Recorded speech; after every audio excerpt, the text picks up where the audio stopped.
have seen my younger son CJ for a while, but he's 6'4". And I used to reach down and put his face in my hands and tell him that I love him. Now I reach up.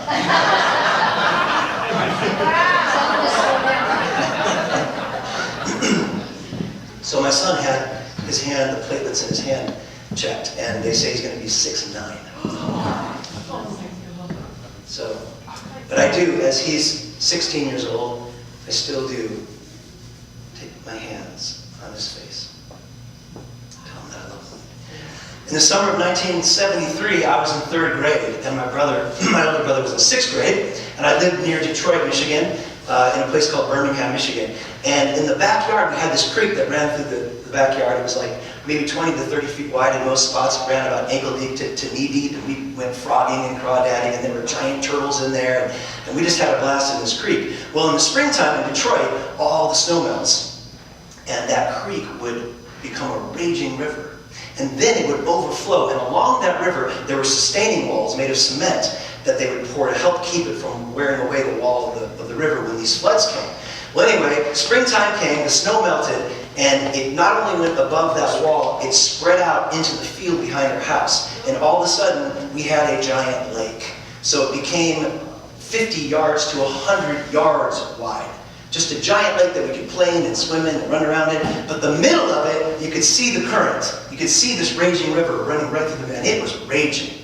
But everywhere else, it was just this still, slow-moving river, or even like a lake. And so we would go down and play, and you can imagine the fun. I mean, I was in 3rd grade, he was in 6th grade. So in the field, it would only be like up to your knee, or maybe up to here. And then the river had this big drop-off. So we'd be playing around it. One day, me and my older brother, we decided to play a game. Now remember, we were in 3rd grade and 6th grade, we're boys. So between the two of us, we had the intelligence of maybe a turnip. So we had this idea, on a good day, a tomato. So we had this idea that we would play a game to see which one of us could get closest to the river without falling in.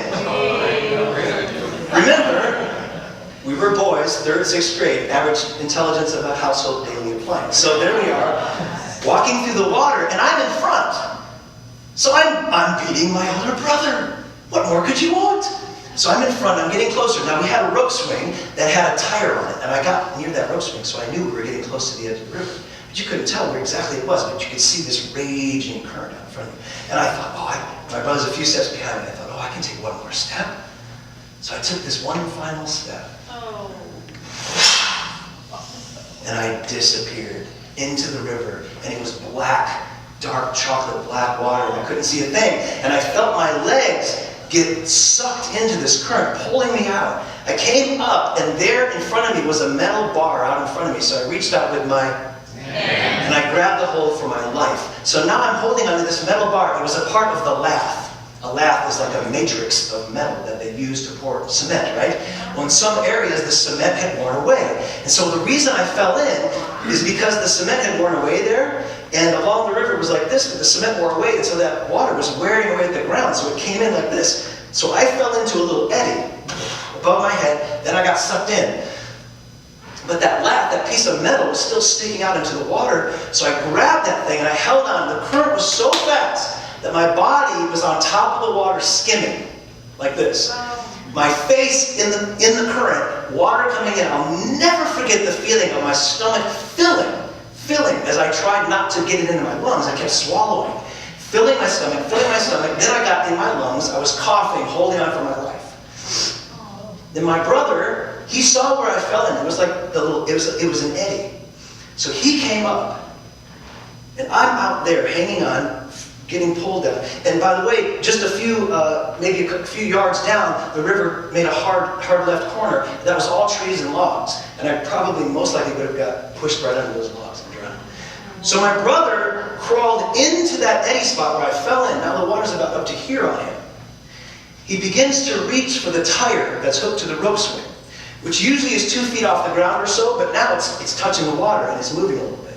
He's reaching for it, and so his hand's reaching for this tire. It's about here, and it's swaying back and forth as the very bottom touches the water. He keeps reaching, but it won't come. Now this is the first of 2 miracles that happened in that moment. I'm in the water, and I can just see his hand. I can see what he's doing. I can just barely make it out. His water's hitting me in the face and everything. And I'm thinking, God, please help him get that tire, help him get that tire, help him get that tire. My brother's reaching. Now, it just kept coming about this close. Now it became that moment in Star Wars. Remember when Luke Skywalker reached for that lightsaber? That's what it was like. All of a sudden, as my brother was reaching, miracle number 1, that tire, I saw this happen. The tire was going like this, his hand was here. All of a sudden the tire went, and he grabbed it. So my brother's got now he's got his hand on a tire, on a rope swing. He's reaching for me like this, and I'm bouncing on the water out there. And he reaches for me, and he says, "You're going to have to let go and take my hand." So the metaphor of hand and literal hand is such a part of our culture, whether we realize it or recognize it. But that moment is such a metaphor for all of our lives, because that bar represented what had saved my life first, but now it was killing me. If I wasn't able to let go of what saved my life, I wasn't able to let go of what was my good, but had become the enemy of my better, I would probably die. And so what we cling to in the past, what worked for us for a while, there comes a time to let go. It's not working anymore. It's not serving us anymore. And that can be our thinking process, the way we live our lives, our habits, whatever it is, our work life, any part of our life gets us to a certain point, and then we are to let go and reach out for a healing hand, reach out for the hand of an angel, reach out for God, reach out for your higher self, however you want to think of it. But the letting go is the scary part. And in life, there's an in-between time, between the moment when we know we must let go and when we feel the power of the hand that we're reaching for, whatever that is. And so that in-between time can be a day or a week or a month or a year or however long it's going to feel. But we never know until we let go. I never know until I let go. Say that with me. I never know until I let go. And until we let go, we cannot ever reach the hand that's trying to save us. Ever. I would have drowned had I not been able to let go. And so, I finally, it's like, there comes a time where it's like you don't have a choice. You know? I mean, in life, we come to these moments and our soul dies. You know, we may live for a lot longer, but we sort of drowned in it.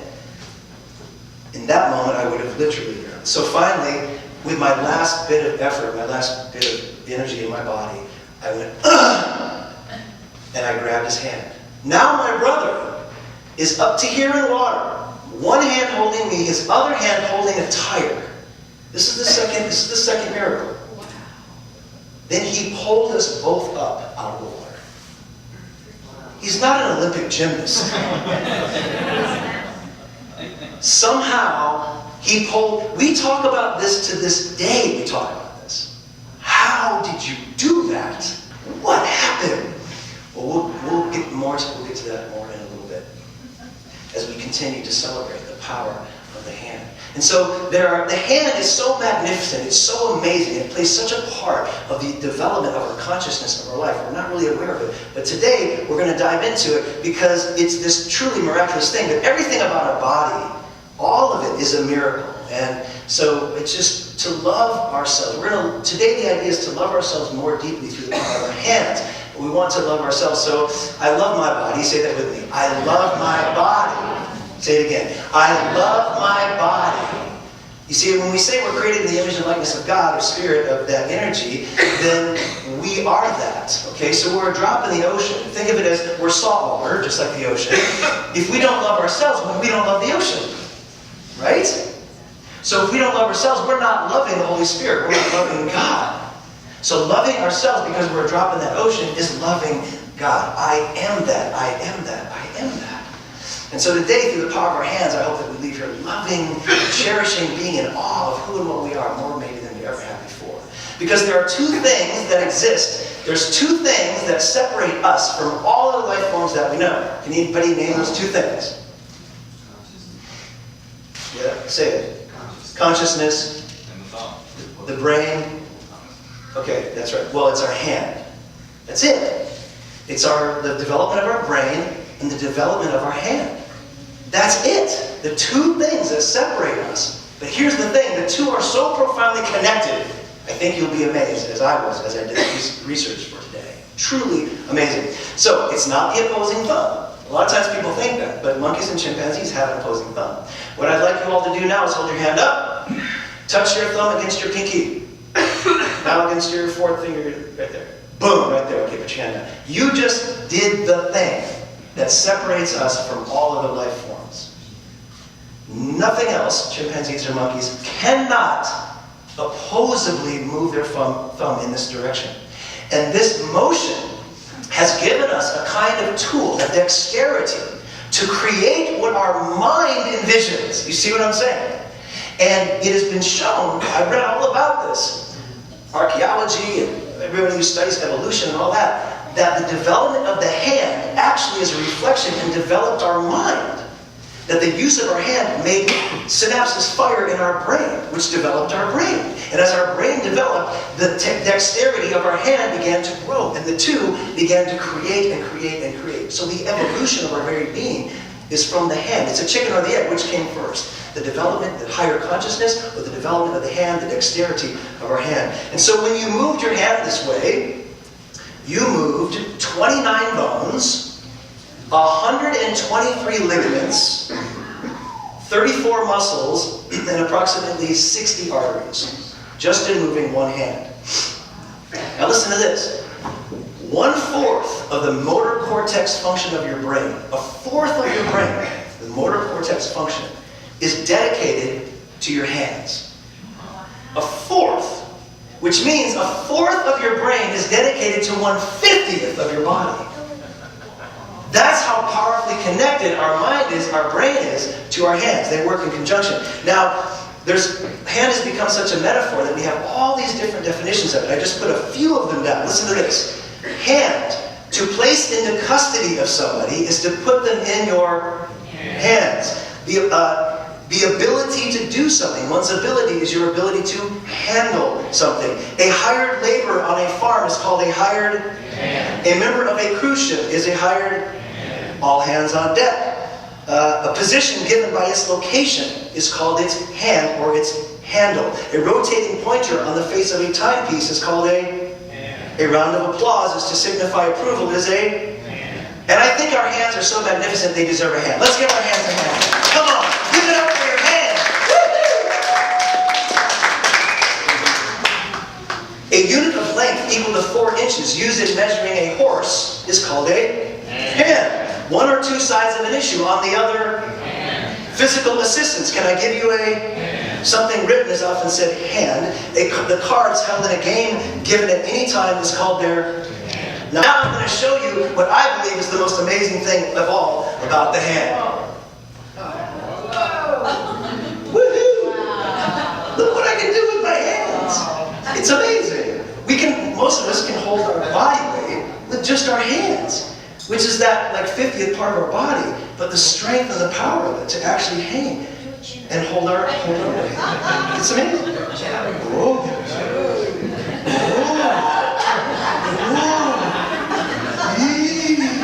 Okay, so you practiced that, right? I did. I almost fell the other day, and I thought that was funny. I think I'll do it. So here's the thing that's so cool about that, though. This is what's really magical about what I just did. So I'm basically holding myself up by my fingers, right? But what I found in my research, never knew this.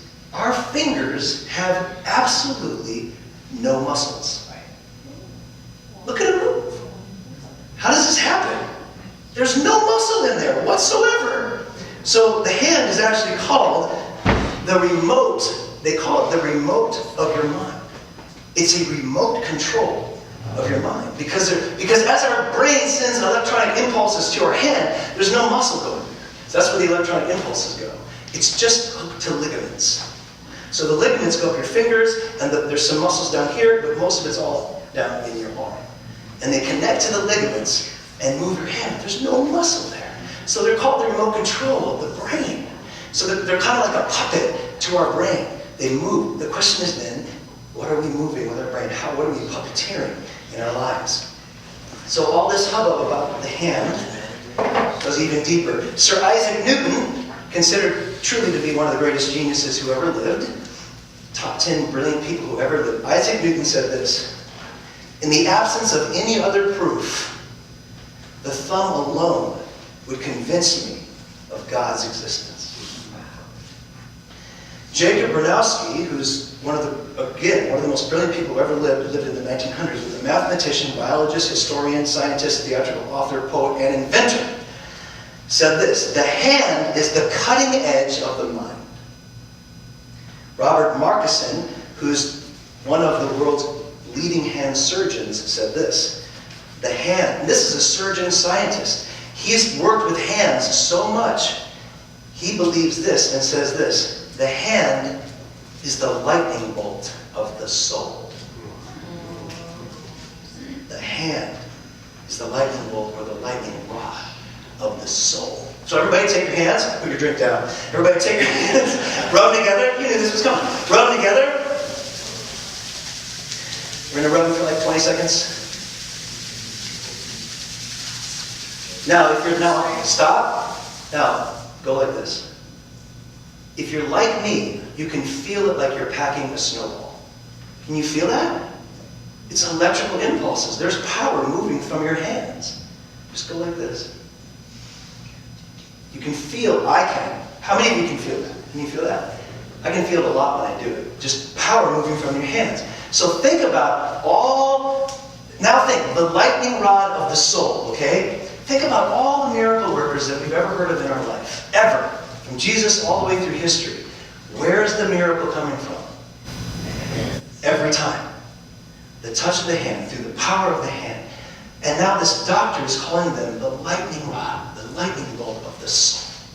The energy, the chi of our being moves outward in our hand. We can control the energy to move through our hands. Why? Because 1/4 of our brain is dedicated to it. So we can move our chi, that subtle energy, through the power of our hands. Now there's so many wonderful sayings that we use metaphorically and literally with our hands. One of them is this: "Idle hands are the devil's workshop," which is a very interesting saying. What does that mean? Well, it simply means that there's so many ways to think about it, but when we're not consciously giving our hands something to do that lifts the spirit, that moves us in the direction of our vision, idleness starts to move in. And we just start to do things unconsciously, like my New Day story, right? We forget. As I said last time we were together, that January is like the puppy dog month. It's all exciting. Because it's a new year. Let's play fetch, we can do anything. 12 free new months to become, be, do, and have all that I ever wanted to do. So exciting. But then February comes, and it's like, "The old dog behind the shed. Just get me some water, and get me some food. I'll take a nap. Maybe go for a walk later." If that's February, then what's March? March has the potential, when it comes to moving in the direction of our vision, to become what I think of as the sloth month. It just barely moves. There's my dream over there. I've actually been in the presence of a sloth. It's quite something to behold. They're amazing. But it doesn't have to be that way, because the future is in our hands. And we're in good hands. All we need to do is trust a little bit and get bold. Remember, we're playing with this statement from Goethe. Whatever you can do or dream you can do, begin it. Boldness has genius and power and magic in it. So we get bold. So let's take a moment just to think about what happened with my brother and use it as a metaphor. It was pretty bold of him to get into the water, wasn't it? Up to about here on his body. But what happened next, as Goethe said, power and magic. When we get bold, when we trust, when we move forward, when we let go and are willing to trust, then something magic happened. Providence moved. Remember what Goethe said. When we boldly move, then providence moves with us. What is providence defined as? Providence is defined as the caring aspect of God or nature. That he said, unforeseen events and meetings will occur that you never could have imagined to support you as you begin to step out with boldness. So there's my brother in the water, right? Reaching for this tire. Now, how did it move to his hand? Remember, the providence is defined as the carrying aspect of God or nature. So there might have been, who knows what happened? Maybe the wind blew. Maybe the water moved more swiftly. But who made the wind blow? What's providence? The carrying aspect of nature. Who made the water move more swiftly? We don't know what happened. And then, taking my hand and the tire and pulling us both up. Boldness has genius, power, and magic in it. So that providence moving. And what I'm asking all of us today is, where are you ready to get bold? Because it takes our boldness to enact providence. The universe is waiting for us, is waiting. Hey, are you in or not? Goethe said the one thing that's missing is commitment. That once we're truly committed to something, that without commitment, all kinds of failures, things fall apart. But when we're committed, boldness, then that genius moves, then that power moves, then that essence moves, then providence comes into play. Once we make that commitment, once we move in that direction, once we get bold. So the question is, where are all of us willing to get bold? Where are we ready to step in with our soul and follow our dream? Because our hand gives us direct feedback. And we're going to get bold, it's going to start with our hands. All creation begins with our hands. What our hands does, it gives us direct feedback. We often say thoughts create reality, right? It's true. Our thoughts do create reality, but the difficult thing with our thoughts is they're hard to get a grip on. But we see what our hands are doing. And when we see what our hands are doing, it's like telling us what our thoughts are. Remember the statement, idle hands are the devil's workshop. Well, what does that mean? Okay, I often talk about what I call the Chachki campaign. We are constantly given information every day that we don't even agree with, we don't know where it's coming from, it's just going into our subconscious mind. So when our hands become idle, the subconscious mind, which has been fed a lot of information we don't agree with, our hands just start doing. Right? Grabbing those potato chips, whatever it is. But we can see our thoughts with our hands. And if we can bring new awareness to what our hands are doing, it's direct feedback to what we're thinking. Change the movement, change your thinking, change your life, change your mind, change what your hands are doing. Oh yeah, we'll change your thinking. We'll change the motion of your life. It's a chicken or the egg, which comes first? Our hands are direct feedback. They give us the information. They're a reflection of our thoughts. So I got bold with my hands. I got really bold a couple weeks ago. As most of you know, we created a mastermind group here called the Visionaries. And it's really exciting what is happening. Providence is moving. Amazing things are happening. If you want to be a part of a mastermind group to the 10th power, you're welcome to become a part of this. So we're working on a lot of different things. And the first thing we do is support each other in, well, being aware of what we do with our hands, in our personal life, in our vision, in our dreams, and how we want our life to be, supporting each other in being that. And secondly, the idea is to reach out to the world and give information that transforms lives. You know the old saying, give a person a fish to eat for the day, teach them the fish to eat for a lifetime. I've always believed that information is power. The number one thing we can do is give information. In other words, you can give someone forgiveness and they feel that for the moment, or you can teach forgiveness and they feel it for a lifetime. If you're patient with somebody, they feel your patience for a moment, but teach patience, then they feel that for a lifetime. And so part of the Visionaries is we've created a production company called Tipping Point Productions. The idea is that in the world today, it's kind of this tipping point, and that we just need to give it a little push toward healing and forgiveness and acceptance and love. And so creating viral videos and using different things to get this information out to the world is the idea of Tipping Point Productions. Now, I could have never imagined a year ago when I first came up with this idea, for the life of me, that Google would turn around a year later and give us $120,000 worth of free advertising time on Google to give our message, to sell our product. What is our product? Love. We're giving it away. And acceptance and forgiveness and questioning the status quo. I could have never imagined it, but Providence moved and created this opportunity. And so in our last gathering, we talked about the idea of working with other groups that are also part of the tipping point and supporting them, because we're stronger together than we are alone. So we're talking about this very idea, and I get in my car after the meeting, I turn on the radio, and there's an advertisement for this group called Solve. love it. They're solving problems. They're the ones who organize the cleanup at the beach. You ever heard about the cleanup at the beach? They organize that in all these cleanups in parks and all kinds of things. So I heard that on the radio, and boom, instantly in my mind, I got excited, and I started to see the people doing this, and I felt it in my mind. And so what did I do? I took that energy, and I allowed it to begin to move through my hands. Everything moves through the hands. So I got home, and I sat down at the piano, and I started to play as I was thinking about using the hands and what I was hearing on the radio, and this is what came out.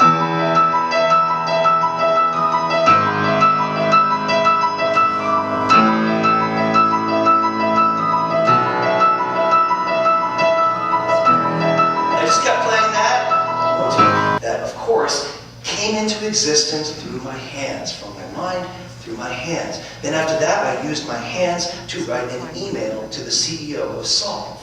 And I told her who we are, and all of a sudden, okay, we had a meeting. And then we set up a meeting. I met with the CEO of Solve and all of their employees. And Laura Henke, you were there. Laura came with me. It was amazing. We sat down with this group of people, told them who we were about, and they were excited. And then I said, man, but also I wrote a song that was kind of inspired by you guys.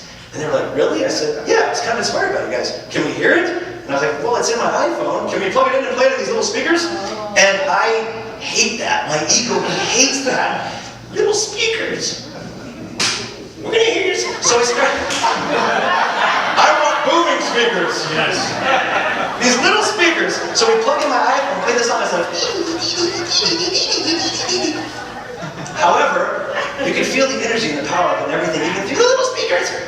And they were blown away by this whole thing. So we had this amazing meeting, and they were so excited they couldn't believe it. And they have a contract with Coin Television to do all their coverage and everything. So the one conflict we may have with them is their contract with KOI TV to work with them. So I don't know if this is going to happen, but it's Providence moving. They're excited. Everything was exciting. It's just incredible. So we may use this song to create something with them or not, but whatever. But anyway, Holy Boys, let's come up and let's play the song that we played, but not on the teeny little speakers.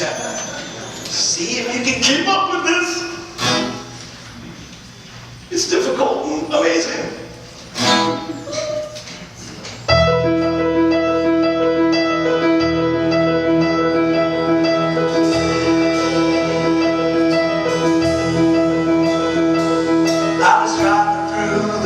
City, thinking to myself, what a pity, as a Hummer drove by filled with teens, throwing trash out the window, bunch of random things. Then an old man with an old knotted cane, even though his hands could feel the strain, he slowly bent down to pick up the trash, as the city bus blowing smoke went past, and his hands were as knotted as his cane. He said, son, it's not in vain.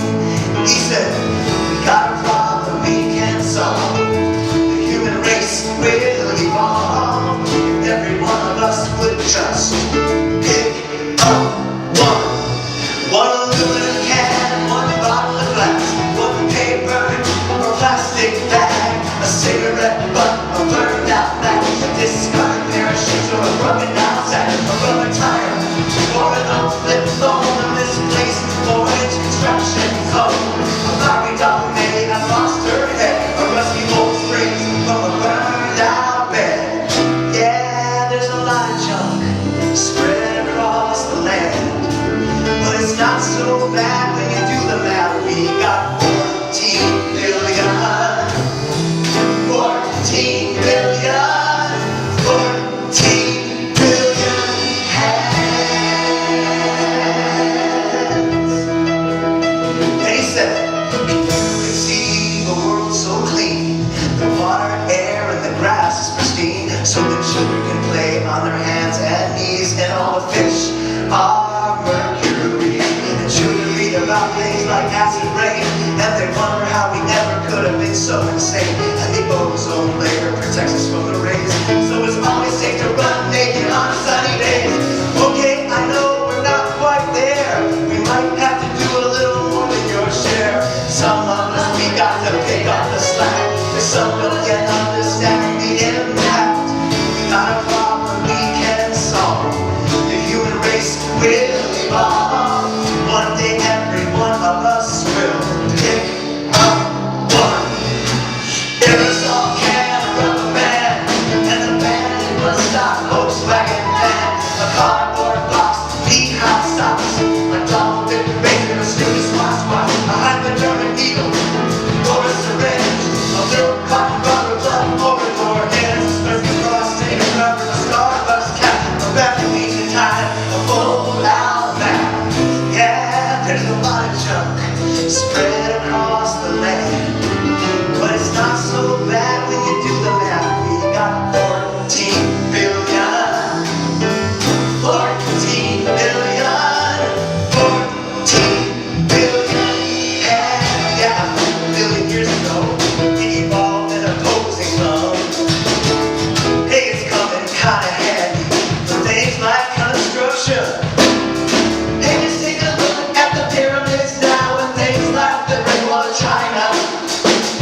holy modes.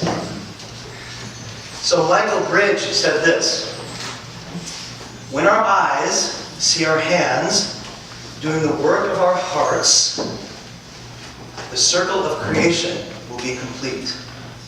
When our eyes see our hands doing the work of our hearts, the circle of creation will be complete. And so let's move into